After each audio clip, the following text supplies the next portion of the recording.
Maui County Farm Bureau, the voice of Maui County's agricultural industry. Welcome to another edition of Cooking Hawaiian Style presented by the Maui County Farm Bureau. And today in the kitchen, Chef Noah will be joining us from the UH Maui College Culinary Arts Program. Let's get cooking. When you're living on the island, such a diverse Hawaii, when you've tasted all the flavors from the mountain to the sea, we're cooking Hawaiian style. Oh, Hawaiian style. Oh, cooking Hawaiian style. Oh, Hawaiian style. Oh, we're cooking Hawaiian style. Ladies and gentlemen, please welcome Chef Noah. How you doing? Hey, good afternoon. Yeah, how long you been cooking? My whole life. I went to culinary school when I was right out of high school. Yeah. And after that, I studied hotel restaurant management, did my bachelor's in that, and it's just been a lifelong passion. Awesome. What are we going to make today? So today we're going to do a pastrami sandwich with buttermilk pickles and fresh dill. We're doing the real thing right here. This is a, tell us what you're doing. All right, so everybody this is an old preservation technique Okay. that they, delis do. So pastrami starts out as corned beef. So basically we're going to make a brine first. Okay. After we soak it for about 5 days. Go ahead and get started while you Got tell it. us what you're doing. So I'm going to start to trim up the brisket. You want to take it down to about 1/4 of an inch. Okay. Tell everybody what a brine is too. Okay, so a brine is basically a marinade. Okay. It's also a way to preserve the meat. So the brine is going to impart flavor. Okay. So after we do a certain amount of time, I usually do about a week depending on how much time I have. And can you use this fat for anything? Like oil and other? Sure, you could. This is good to get beef tallow. Okay. But you know what? It's not necessary to hang on to. We don't get enough of it to really work with it. A lot of people think corned beef just comes from a can, brother. I'm glad you're doing That's this. right. So after the 7-day process, we're going to take the corned beef out, rub it with cumin and coriander, or Okay. peppercorns and coriander, and smoke it. The brisket gets smoked for about 2 hours, and then we steam it until it's tender. Awesome. At that point, we have pastrami, and we can hold it for up to 2 weeks. Okay. So this is about as much as you want to trim, just about 1/4 You want to inch. leave some of that fat on there. Sure, because you cook it so long, it Yeah. renders and has that beautiful flavor. Of course. So this is the brisket pretty much done. Let's go on to the brine. Okay. Okay, so brine is heavily seasoned, marinated, Yes. if you will. You think of it as a wet marinade. So we're gonna start out with the salt. This is a pound of salt, Okay. 1 pound of salt. How much water you got in there? 1.5 gallons of water. I can take that for you. Sure, thank you. This is corn syrup, Corn syrup. and it's pretty much everybody goes in the party here. Now, can you brine too long? So some places go up to 30 days. Fish sauce. Okay. This is curing salt, so very important that you don't just accidentally use it for something else because Okay. it's really powerful. It's got nitrate and nitrite in it. Now, this is a cold brine, correct? Correct. So a lot of brines, you do heat them to Right. dissolve everything. This one is not necessary. You can go ahead and get all your ingredients in. Here I have some additional things that I like to put in. Some clove, star anise. Like a 5-spice, Chinese style. Very reminiscent of Chinese 5-spice. Okay. That's kind of what I was going for. All right. So How much you put in there? about 2 cloves of each thing. Okay. And What we got next? We're gonna do some garlic. Can you hand me that Garlic. microplane? Here we go. So whenever you're making a brine, it's really good to work with dry ingredients, right? As they hydrate in the brine, Yeah. they lend their flavor really well. So you're not gonna see a brine with a ton of fresh ingredients in it. And do you have to have your meat fully underneath into that brine? Good question. Yeah, so often when you brine, you're doing a large quantity. So you might Yeah. have like 4 or 5. When I do this at school, I'll make 4 pieces at a time. Okay. So every 2 or 3 days, I'll rotate them so where they're touching gets Yeah. equal brine. Yeah, right. So that kind of is a good factor. Okay. So this is everything for the brine, and brisket just goes in. Like I said, 5 days minimum. It can go as long as 2 weeks. Now, do you have to put the whole thing so could you cut it in half, in 4s, in 3s? Sure. One thing that you want to remember when you're working with the brisket is that it starts out big, but it ends up really small. Right, shrink. So yeah, you'll see, you know, when corned beef you boil, Yes. you get done and it's just a tiny amount. Right. Same thing, same cut of beef. So if you do cut it down, it's best to only cut one brisket in half, because Okay. if you quarter it, by the time you cook it, you're not gonna have much left. Now, what do you do at the school? So I teach an intermediate cooking class. Okay. And that class has a focus on a la carte cooking. So things that come out of the fryer, off the grill, off the plancha, sauteing. And a core focus of that is making sandwiches. Yeah. So that's kind of how we came up with this sandwich today, and kind of pays homage to a great sandwich I had at a deli in Awesome. New York one time. Maui is pumping out some great chefs. It really is. Culinary program must be huge. Yeah, and you know, there's some legendary chefs that have come out of the program. Yes, of so course. you know, it's an honor to work there and you know, be part of what's going Right. on. What are we doing next? So we're gonna move on to the pickles. Okay. All right, so let's start out with a buttermilk and a little bit more garlic, Okay. and maybe I'll go ahead. Which one you need? I need this one. Okay. Can you put the cucumbers into the buttermilk for me? Of course. And You want to use this bowl? shoot back over here and grab the. Is this bowl okay? That's perfect. Thank you. All right. You want me to do all the cut ones? Yeah, that's great. All right. So I'm gonna just get the garlic going again, Okay. and I like to microplane it because it really seeps into the buttermilk. Buttermilk has a little tang. We're gonna take a quick break and save that thought. Don't go anywhere. We're making a pastrami sandwich, ladies and gentlemen. It's cooking Hawaiian style. We'll be right back.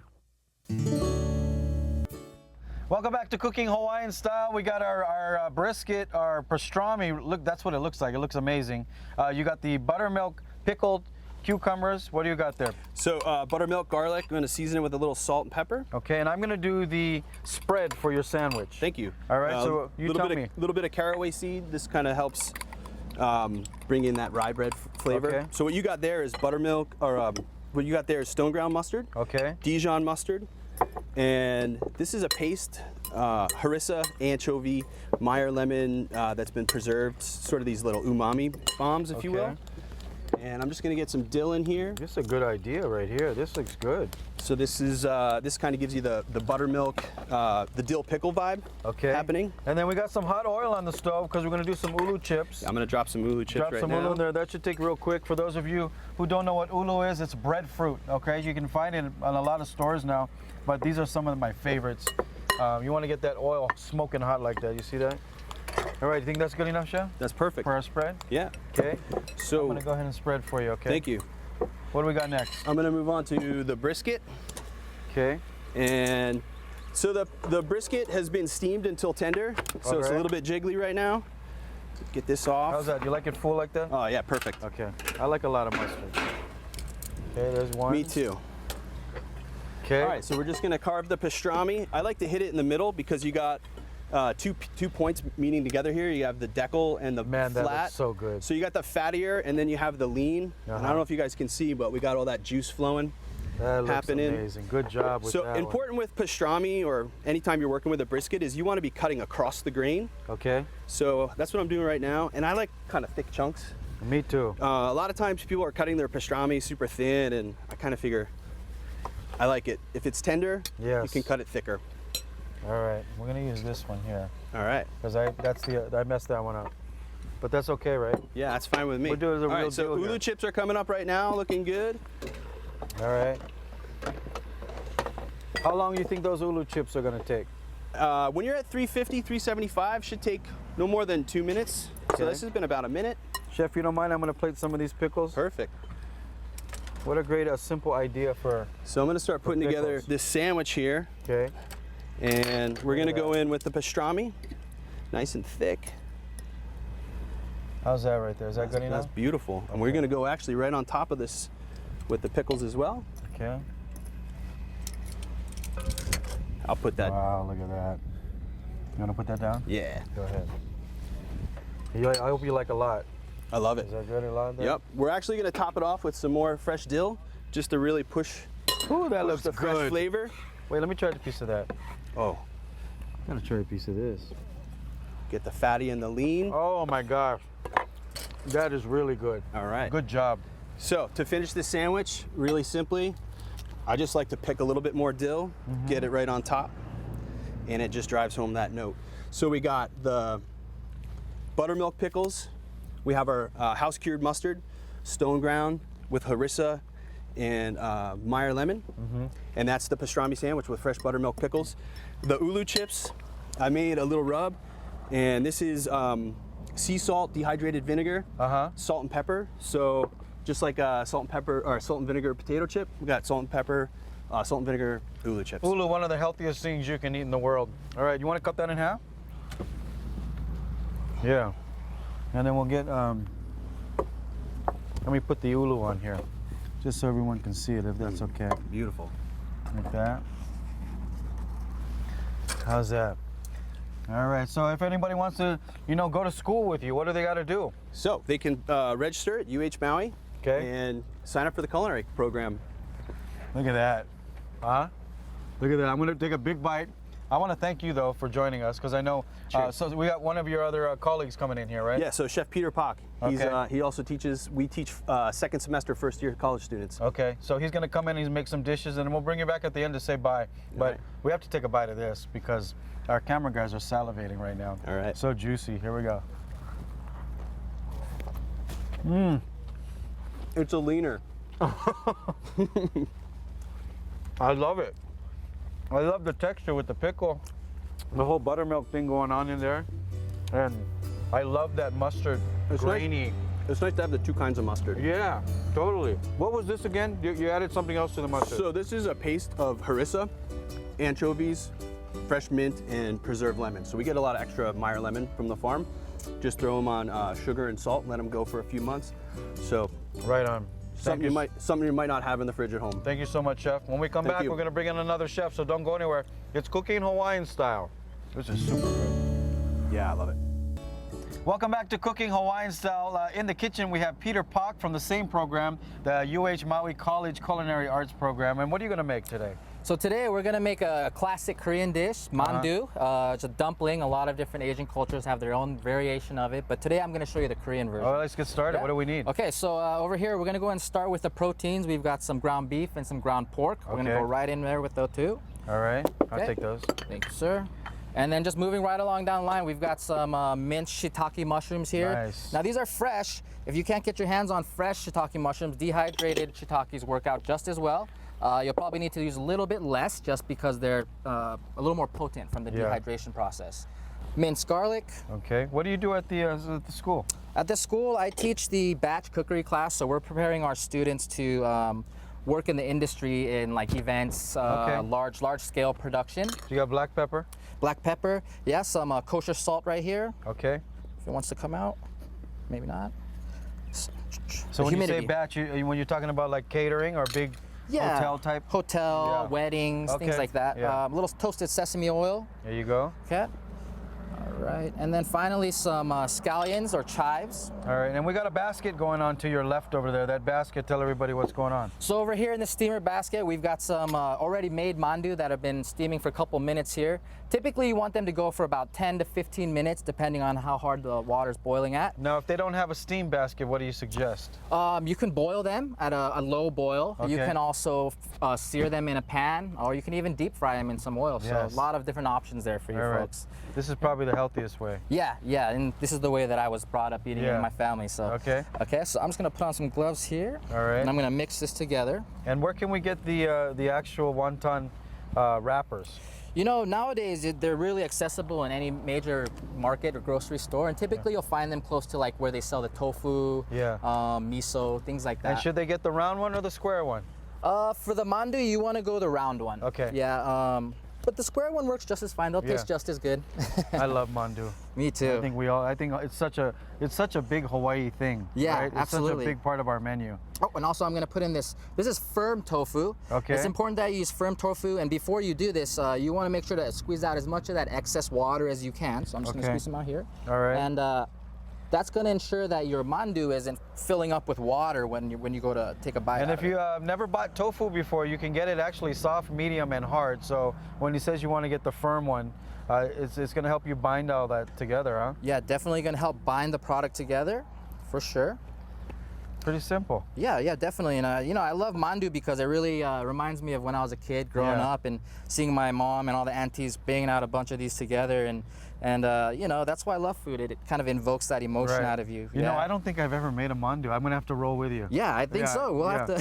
We'll have I'm to gonna make have to a few. see how I can do. Yeah. I'm gonna put this on the side. Is that okay? Yes, absolutely. And so when you're mixing the filling, or we call it force meat, it's important that you mix it until you start to develop a sort of a tackiness. And that comes from what we call myosin, which is a protein within the meat. So you're just going to keep working this until... So do you want it firm or do you want it a little more light? You kind of, you don't really want it too crumbly or light. The goal here is to kind of make it look like the consistency of a meatball. Okay. Yeah, so if you were to crush it and squeeze it in your hand, it should make a nice ball there for you. All right. Do you ever put like panko or anything in there? Not in my traditional mandu, I don't. They don't put panko? But I've seen people do stuff like flour. Yeah. How about egg? Egg, yeah, egg's Yeah. very common. Okay. Egg's very common. So this would be a more traditional style. Yeah, yeah, a little more traditional. Did you know that we're the only Korean community that does meat jun? Oh, really? You can't find meat jun in Korea. Oh, yeah, I actually did know that because originally I'm from Denver, Colorado. So You're from Denver? I'm from Denver. Oh, nice. My wife grew up here, but before I moved out, and she said, we're gonna go eat some meatjun. I said, what's meatjun? And I go and I'm like, oh, this is really good, but that's not what we usually eat. Let's get a couple start rolling because we're gonna have to take a break. And then how long are we gonna put that in the steamer? So I've got some in the steamer already going here. That's gonna go for about 10 to 15 minutes. Okay. Can we get a couple? Yeah, let's go ahead and start rolling some up. Okay. So, Okay, we're gonna wait till the next segment. I'm sorry. Okay, no, Yeah, we we gotta can take a definitely do quick that. break. When we come back, we're gonna show you how to put this together. All right? It's cooking Hawaiian style. Don't go anywhere. Welcome back to Cooking Hawaiian Style. We got Chef Peter here from the Maui College Culinary Arts Program, and we are making some mandu here. mandu here. Yeah, so the next step here is we're actually gonna start building the dumplings. Let's so, do it. Go ahead and grab your spoon and grab the filling. And typically with one of these, you want to go about 1 tablespoon of filling per skin. So right in the center. I see the ladies in the restaurant, they whip out like 100 of these in a minute. Oh yeah, that's my mom and the aunties.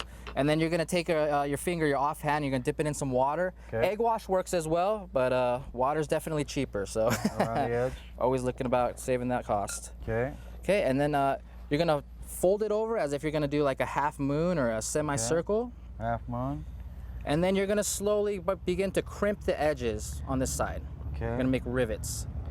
So typically I like to go about 5 or so. One of my favorite restaurants is Din Tai Fung. Oh, I love that place. And they do exactly, I think it's like 8 rivets. Yeah, yeah. How's that for my first one? Oh, not bad, not bad. I might have you come demo for my students next time. Come work at the restaurant. Yeah, yeah, Work definitely. at the school.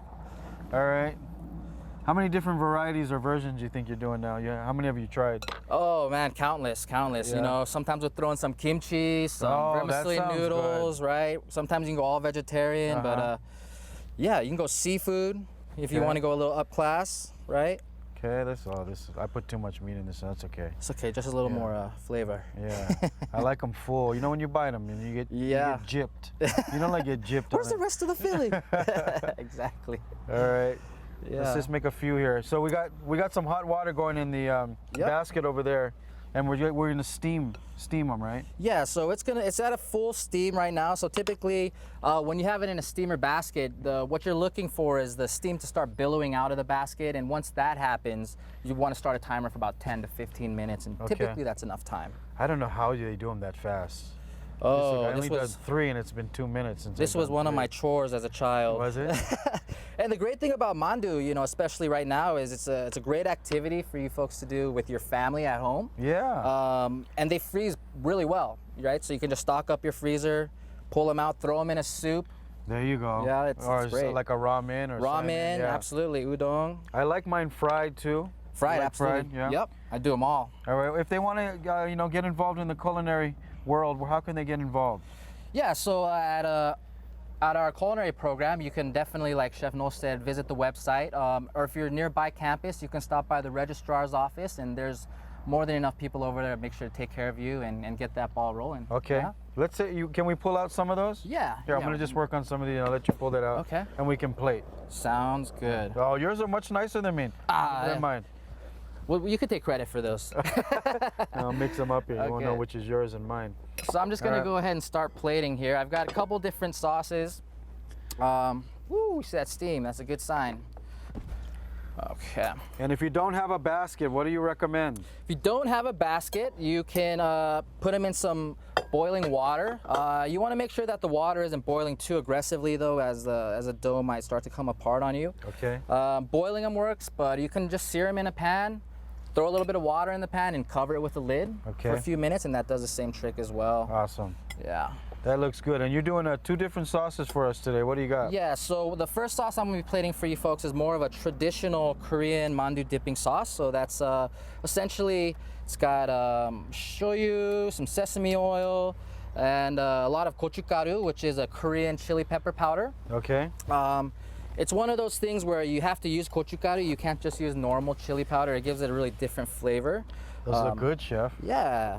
So I like that. anywhere in your Asian grocery store, they'll carry the gochugaru. Yeah. Okay. Okay, so first I'll go ahead and sauce this guy up. Pass me these spoons here, sir. There you go. Oh, you're just gonna pour them over? Yeah. I like that. That's how. There you go. So we're gonna stir this up. A lot of toasted sesame seeds in here, Okay. Oh, that's like my favorite. right? Yes. Okay. Is that one spicy?